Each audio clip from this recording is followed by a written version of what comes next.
El día de ayer nos quedamos en lo que son problemas éticos en la CENETUT. Nos quedamos en lo que es la distribución de recursos sociosanitarios. Punto importante, sobre todo en países como el nuestro, en donde la distribución de los presupuestos que otorga el gobierno para lo que es el sector salud son muy limitados. Creo que para ninguno de nosotros es en la actualidad novedad la situación que están pasando los papás de niños con cáncer, en donde desde hace casi ya 2 años, pues ha sido muy intermitente el tratamiento por la falta de medicamentos para tratar este tipo de padecimientos. Inclusive, pues sabemos que han muerto algunos niños producto de la interrupción de dichos tratamientos. Entonces, eso puede servirnos como un ejemplo de las limitantes que hay. La Organización de las Naciones Unidas especifica que toda nación tiene que invertir de los recursos que dispone, considerando lo que se conoce como ingreso total bruto, entre el 8 y el 12% de ese ingreso a lo que es educación, entre el 8 y 12% a lo que es salud. Y baste decirles a ustedes que nuestro país, aún en el actual gobierno, lo que se destina al sector salud es el equivalente al 4% de lo que es el ingreso total bruto. Esto es ni siquiera el 50% del mínimo que las Naciones Unidas marcan que todo país debería de emplear en recursos y presupuesto para una adecuada educación y para una adecuada atención médica a la población. Desafortunadamente, y no es el único el gobierno actual, todos los gobiernos han sido así. Ninguno, hasta donde su servidor tiene uso de razón, nunca ha destinado el 8% del Producto Interno Bruto a lo que es ni educación ni salud. Y desafortunadamente, en la actualidad, la desaparición de lo que era el Seguro Popular, la creación del INSABI, que sigue existiendo exclusivamente en el papel, porque esa institución que supuestamente regiría lo que es la salud de nuestro país no existe en una realidad. Y aquí yo no estoy metiendo cuestiones políticas. Si algo yo no mezclo en lo que imparto, son cuestiones políticas. Pero tampoco voy a tratar de tapar el sol con un dedo. La crisis que en el sector salud de nuestro país estamos viviendo, agudizada por la pandemia. Pero el hecho de que actualmente estemos padeciendo una tercera ola de lo que es el COVID, no exime de que siga existiendo el cáncer, de que sigan existiendo los problemas cardiovasculares, de que siga existiendo la diabetes y cualquier otro padecimiento que ustedes gusten y manden. Y aunque hay que dar prioridad al COVID, no podemos, por esa prioridad, hacer a un lado todos los demás padecimientos. Y es lo que está sucediendo. ¿Y en qué repercute eso? Pues en una mala praxis médica que nos emerge a todos. De acuerdo. Acompañamiento del adulto mayor. ¿Alguno de ustedes alguna vez ha visitado algún asilo?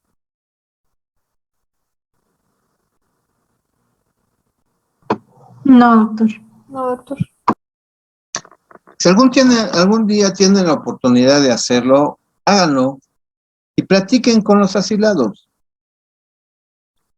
Se darán cuenta casos como de personas que de pronto llegan a una edad determinada o llegan a sufrir una discapacidad. Se vuelven una carga para las familias y lo más fácil es llevarlos a un asilo. Y hay diferentes tipos de asilos. Hay los asilos que están declarados, que son de tipo particular. Por ejemplo, el más grande aquí en Puebla es el asilo de la Gabriel Pastor, que está muy cerca de la Facultad de Medicina, en donde pues hay asilados que están en salas generales y hay asilados que inclusive tienen sus propias habitaciones. Ya depende del nivel socioeconómico de ellos. Pero hay asilos públicos o asilos que son sostenidos por asociaciones religiosas en la 9 Poniente, casi esquina con la 3 Sur, en lo que se conoce como el Jardín de Santa Inés, y que hay dos iglesias, una frente a la otra. Está precisamente el asilo de Santa Inés, que es sostenido por un patronato de tipo religioso. En alguna etapa de mi vida profesional, yo iba a dar consulta gratuita a los asilados ahí, y puedo decirles que había asilados que cuando yo les preguntaba qué tiempo tenía que no veían a sus familiares, algunos me decían que hasta más de 10 años. Esto es, llegaron, los dejaron, o sea, los internaron en el asilo y jamás volvieron a regresar. Y desafortunadamente, ese tipo de asilos que se sostienen de la caridad pública, la realidad es un poco deprimente ver que hay personas que lo que traen de vestimenta está roto, está sucio, etcétera, etcétera. Y no es por falta de interés de las personas que manejan el asilo, simple y sencillamente porque los recursos no alcanzan. Entonces, es algo muy, muy difícil. ¿Qué sería lo ideal? Las políticas actuales, aún en los países desarrollados, es que el adulto mayor tiene que vivir con sus familiares, porque es la mejor solución que se ha encontrado para los últimos años de vida en los adultos mayores. Dolor, sufrimiento y muerte. Bueno, aquí ya entraríamos un poquito en algo que podría ser tanatología. y que tiene varias aristas, pero esto lo vamos a ver un poco más a profundidad en esta misma presentación. Y el último ramo que hay aquí es morir con dignidad y eutanasia.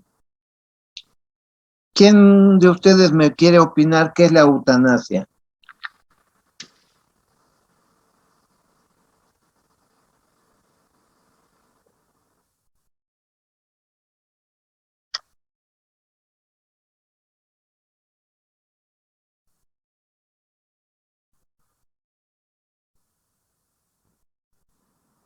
Bueno, depende del tipo de eutanasia que hablemos, porque eutanasia como tal, sí, thanatos es muerte, buen, supuestamente eutanasia se traduciría como el buen morir,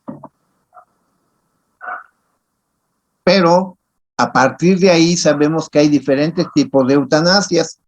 Lo que tú nos dijiste efectivamente es un tipo de eutanasia que sería lo que se conoce como eutanasia indirecta, la cual es aceptada en la mayoría de los países del mundo.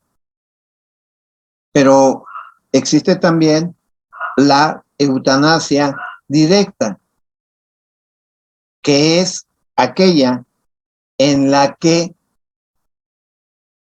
alguien del personal de la salud inyecta o administra algo a algún paciente provocándole la muerte en la aparente idea de que el paciente tiene ya demasiado sufrimiento y con eso, al acelerar su muerte, lo está ayudando a bien morir.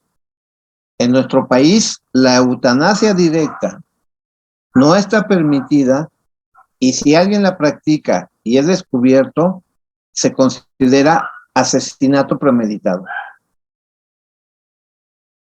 Entonces, el tipo de eutanasia más aceptable a nivel universal y que inclusive está legislada en nuestro país es la eutanasia indirecta, que es aquella que se puede aplicar a un paciente que está en una etapa final de alguna enfermedad y que a lo mejor está en un servicio de terapia intensiva o de terapia intermedia y que está con soporte vital,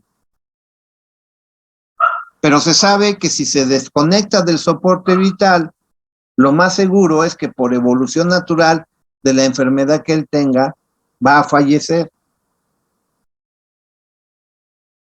Entonces, muchos familiares lo que hacen es solicitar que se desconecte al paciente del soporte vital, con lo cual pues se sabe que el resultado va a ser que el paciente en horas o en días fallezca.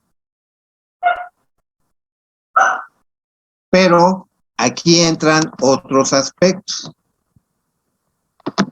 Está legislado en lo que es la muerte digna, que nosotros, desde el punto de vista médico, tenemos que ayudar al paciente a que no haya sufrimiento, a que aún sean los últimos minutos de vida de un paciente, en este caso el adulto mayor, los viva con la mejor calidad de vida posible.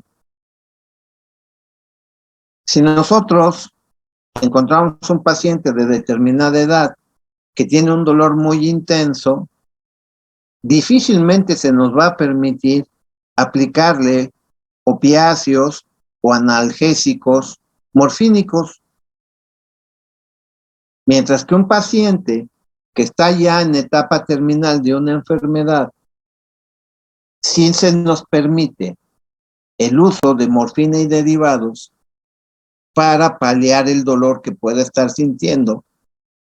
Y aquí sería como si aplicáramos cierto tipo de cuidado paliativo, o que el paciente tenga problemas respiratorios, tenerlos con equipos o con oxígeno a permanencia.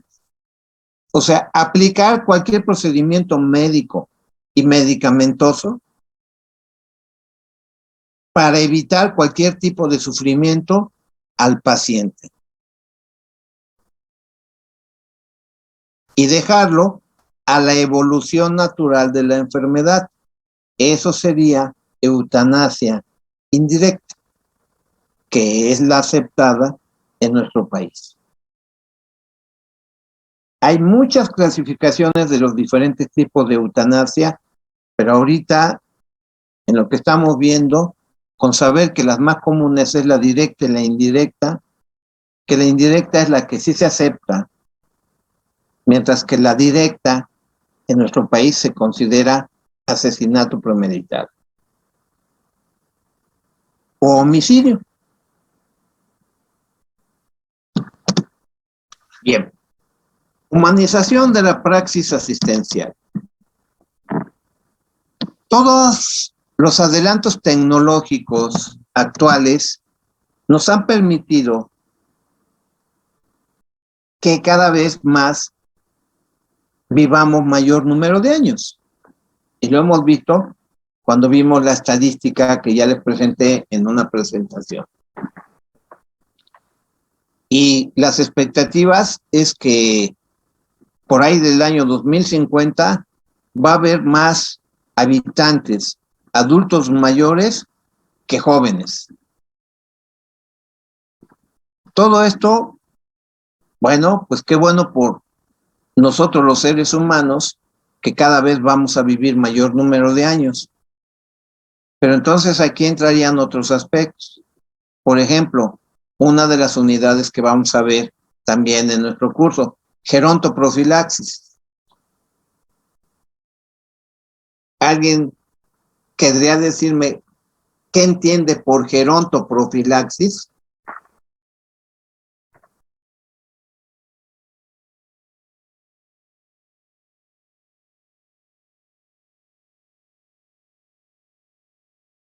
Prevenir un envejecimiento adecuado, tal vez. Sí, ambos están en lo correcto. Pero ¿cómo lo vamos a lograr? Por ejemplo, indicándole a un paciente que tiene 65 o 70 años que haga ejercicio, que se alimente bien, que se atienda de las enfermedades que tiene y todo. Sí, eso es parte de la gerontoprofilaxis.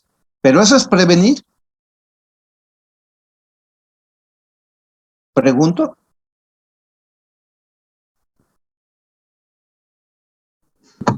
No, sería antes, ¿no? Claro. Bueno, es que yo entiendo gerontoprofilaxis a que serían las medidas que nosotros como médicos le indicaríamos a un paciente para que a la hora de que llegara a la vejez, pues disfrutara de una mejor calidad de vida. Así es. Entonces sería desde antes que llegara a la vejez. Pues les puedo decir, a partir de cuándo envejece el ser humano. Desde que nace. Ok, pues entonces les puedo decir que la gerontoprofilaxis se empieza a dar desde que nacemos. Todos los cuidados que ustedes tengan como bebés, como niños, como adolescentes, como jóvenes, como adultos, son las medidas preventivas que les van a permitir llegar, cuando sean adultos mayores, en las mejores condiciones posibles. Entonces, la gerontoprofilaxis se aplica a partir de que nacemos. Hay un dicho popular que dice que nosotros, cuando llegamos a viejos, somos el reflejo de la vida que hemos llevado. Y eso es muy cierto. Si cuando yo llego a los 65, 70 años de edad, llego siendo diabético 30 años atrás, pues imagínense en qué condiciones puedo llegar. A lo mejor ya llego amputado, o a lo mejor ya llego con una retinopatía diabética en estado avanzado, etcétera, etcétera. Entonces, para evitar eso, pues Lo ideal sería que yo no hubiera desarrollado diabetes. Pero si eso no me fue posible evitarlo, pues el mejor control posible desde que yo inicié con diabetes, pues es lo que me va a evitar o retardar al máximo todas las complicaciones que esta enfermedad produce. Entonces, eso es lo importante. Y entonces sí estaremos haciendo, enfocado en el adulto mayor, una verdadera praxis asistencial. Y algo que es fundamental, si hay una profesión en donde la humanización tiene que existir, es la medicina. El trato que demos a nuestros pacientes tiene que basarse en un humanismo lo más acentuado. ¿Y qué pasa en la actualidad con la tecnificación que tenemos? No de nuestro trato personal hacia nuestros pacientes o de los avances científicos. Pero, por ejemplo, en una clínica de consulta de primer nivel, en vez de que la asistente médica le diga, señor Juan Pérez, pase usted a consulta, le dice, ficha 5, le toca consulta. Y cuando sale Juan Pérez y pasaría Elena Quirós, en vez de decirle, señora Elena Quirós, le toca a usted, le dice, ficha número 7, pase usted. Si ustedes hablan a nivel hospitalario y llegan ustedes a un servicio de admisión hospitalaria y le dicen a la persona que está en ese servicio, ¿me podría dar información sobre el señor Roberto Cobos? Se les queda mirando, sea asistente social o sea trabajadora social, y parece que le estamos hablando en inglés. Pero si nosotros le decimos, señorita, ¿me podría dar información del paciente de la cama 504? Inmediatamente les da a ustedes una respuesta. Entonces, ¿qué pasa ahí? Que en vez de seguir siendo tratados por nuestros nombres y que forma parte de esa humanización que nosotros debemos de tener cuando un paciente tiene un padecimiento que le provoca dolor y sufrimiento, lo convertimos o en una ficha técnica o lo convertimos en un número de cama. Eso no debe de ser. Y los que tenemos que luchar para volver a la humanización que hasta hace algunos años había tanto en las clínicas como en los hospitales, somos nosotros, porque en la pirámide que se conforma de todo el personal del área de la salud, la cúspide la ocupa el médico. Y como el médico trate a los pacientes y como el médico indique que se le deban de tratar por el resto del personal, es lo que van a hacer los demás. Así es que si verdaderamente queremos volver a la humanización de la praxis asistencial, tendremos que volver a tratar a nuestros pacientes como personas y nombrarlos por sus nombres, no con un número de ficha o un número de cama. La deshumanización es otra cosa que un fiel reflejo de la sociedad actual en la que vivimos o el cambio cultural constante que está ocurriendo, así como la pérdida de referencias religiosas, políticas, filosóficas o del tipo que ustedes quieran. Sería ideal que, quitándolo de la pandemia, en donde la proximidad y el evitar el contacto por el tipo de enfermedad, en todas las demás enfermedades, las futuras doctoras que conforman este grupo trataran así a nuestras pacientes adultas mayores, tomándolas de la mano, inspirándoles confianza viéndoles a la cara y sonriéndoles. Con esos simples hechos, el paciente va a hacer lo que ustedes le indiquen. Igual situación sería para ustedes, doctores futuros, que ya muy pronto se van a ir al internado, también trataran así a los pacientes, sobre todo a nivel de hospital. Escuchándolos, platicando con ellos, dándoles ánimo. Seamos humanos.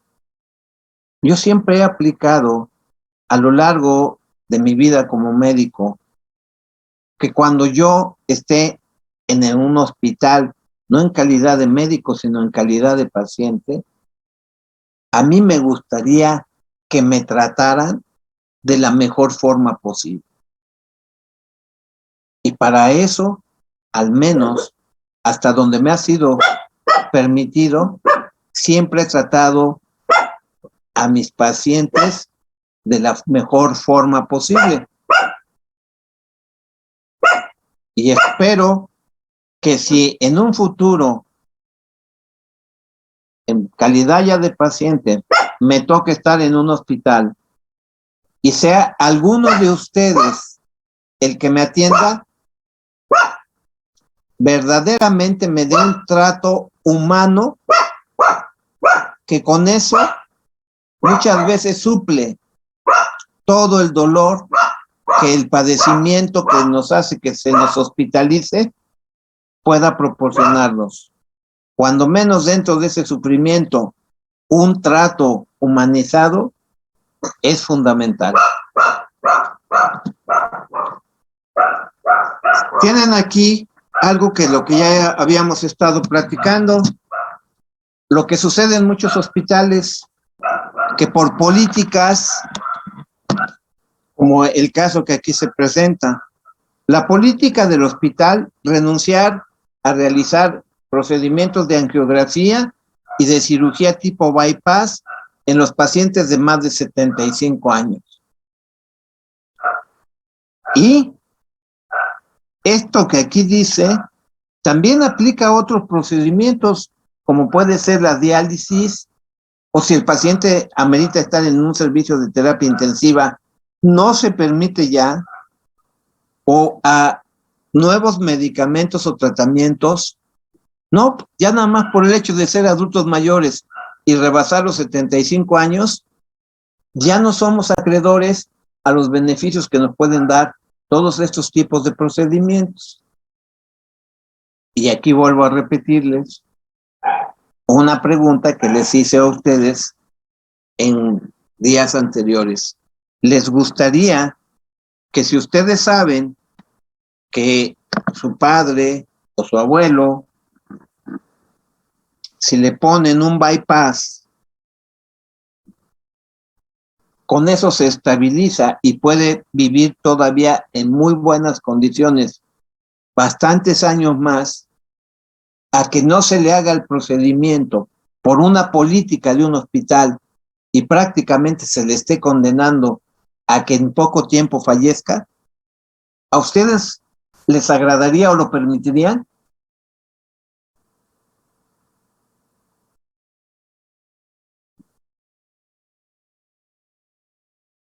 Entonces, Pues no. o sea, esto que estamos viendo, todo esto es la bioética que como médicos debemos de tener enfocada en esta presentación al adulto mayor, porque estamos viendo la materia de geriatría, pero eso tendría que ser enfocado a cualquier paciente de cualquier edad y con cualquier problema de salud. Yo de pronto poco tiempo veo para ver noticias, pero cuando veo, por ejemplo, las protestas de las madres de los niños que tienen cáncer y que llevan cuánto tiempo solicitando, pidiendo, rogando, exigiendo, haciendo todo lo humanamente posible porque a sus hijos se les den los tratamientos, y que no encuentran eco.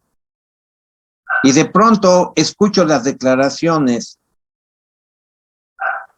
de alguien que para mí ya no es médico,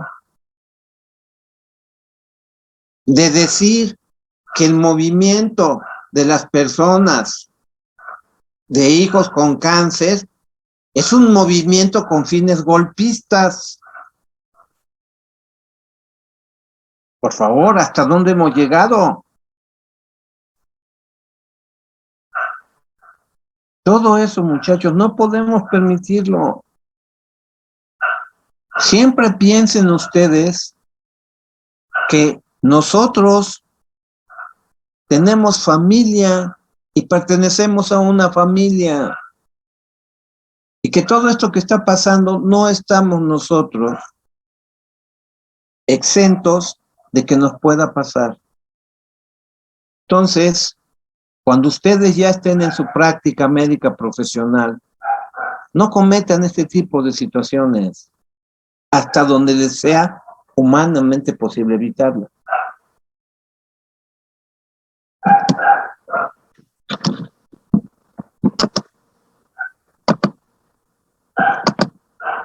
Bien, dentro de los fundamentos bioéticos tenemos fundamentalmente respecto a la dignidad de la persona humana.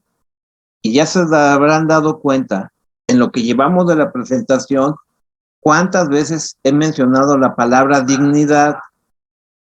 Y cuando la mencioné la primera vez les dije, como seres humanos podemos perder la vergüenza, podemos perder la ropa, podemos perder lo que ustedes quieran. Lo que nunca podemos darnos el lujo es perder nuestra dignidad. Promoción de la calidad de vida. Y aquí yo les decía, uno de los objetivos de la medicina es que el paciente, aún en sus últimos minutos de vida, los viva con la mejor calidad posible. Valorar que lo que nosotros tratamos somos seres humanos y que no hay ningún valor que se pueda decir cuánto vale la vida de un ser humano. Benevolencia médica, que es el mejor trato que nosotros podemos dar. Justicia, porque no la estamos teniendo. Y solidaridad. El sentir que el problema que se está viviendo desde la pandemia, desde la falta de medicamentos, la falta de recursos, todos somos parte del problema y todos tendríamos que ser parte de la solución de esos problemas. Aquí tienen ustedes los 4 principios que rigen tanto a la ética como a la bioética. El principio de beneficencia, de no maleficencia, de autonomía y de justicia. Aquí, en esta presentación, yo la enfoqué al adulto mayor. Principio de beneficencia, hacer el bien al adulto mayor. El de no maleficencia, no hacer daño al adulto mayor, no abandonar, no maltratar, no abusar. El de autonomía, respetar la libertad y capacidad de decisión del adulto mayor. Y el de justicia, igual consideración y respeto para todos, sin ningún tipo de discriminación, como podría ser ese caso ejemplificado que por tener 75 años ya no eres sujeto a que te hagan un proceso de diálisis o de cirugía de bypass o de procedimientos como la angiografía, etcétera, etcétera, porque entonces estamos violando el principio de justicia y estamos aplicando el de maleficencia, que es contrario al de no maleficencia. Estas son las situaciones que tenemos que evaluar. Respeto a la dignidad del adulto mayor. El adulto mayor tiene una dignidad inviolable y es más aún por motivo de su alta vulnerabilidad. Su dignidad debe ser protegida aún con más fuerza. El no hacerlo supondría negar la condición y valía de ser humano y de la dignidad de existir. Si yo como adulto mayor siento que se me respeta, siento que se me toma en cuenta, que se me permite tomar mis propias decisiones, que no soy motivo de maltrato o de discriminación, entonces verdaderamente sentiré que en la edad que tengo estoy viviendo con dignidad. Cualquier situación contraria a esto es violar cualquiera de los 4 principios que rigen la ética y la bioética. Pérdida a la autonomía y dependencia. Un adulto mayor tiene sus funciones biológicas y cognitivas disminuidas por el propio proceso de envejecimiento, el cual lo vamos a ver después de esta presentación. ¿Qué es el proceso de envejecimiento? Por lo que puede tener problemas de orientación, respuestas poco coherentes, pero estos déficits no tienen por qué invalidarlo totalmente para tomar decisiones autónomas. Ojo con eso. Hay quien de pronto, porque un paciente que puede tener 85 o 90 años de edad y que ya por procesos de envejecimiento cerebral tiene algunos datos de deterioro cognitivo, ya con eso están opinando que no es capaz de tomar decisiones por sí mismas. No, para esto habría que hacerle una valoración de tipo neurológico, aplicación de test como el Mini-Mental de Folstein o el MEC-Lobo u otros que ustedes van a aprender a aplicar cuando nosotros veamos el capítulo de valoración geriátrica integral. Y si esos test son positivos, podríamos estar en condiciones de decir que ya el paciente no puede tomar decisiones por sí mismo, pero mientras no lo hagamos o estos tests resulten negativos a procesos demenciales, el paciente está en condiciones, independientemente de la edad que tenga, para tomar sus propias decisiones. Hasta aquí nos vamos a quedar el día de hoy. Dejo de compartir pantalla y nos vemos el día martes en nuestra próxima clase. Que Dios los bendiga, pasen una excelente tarde y fin de semana. Cuídense mucho.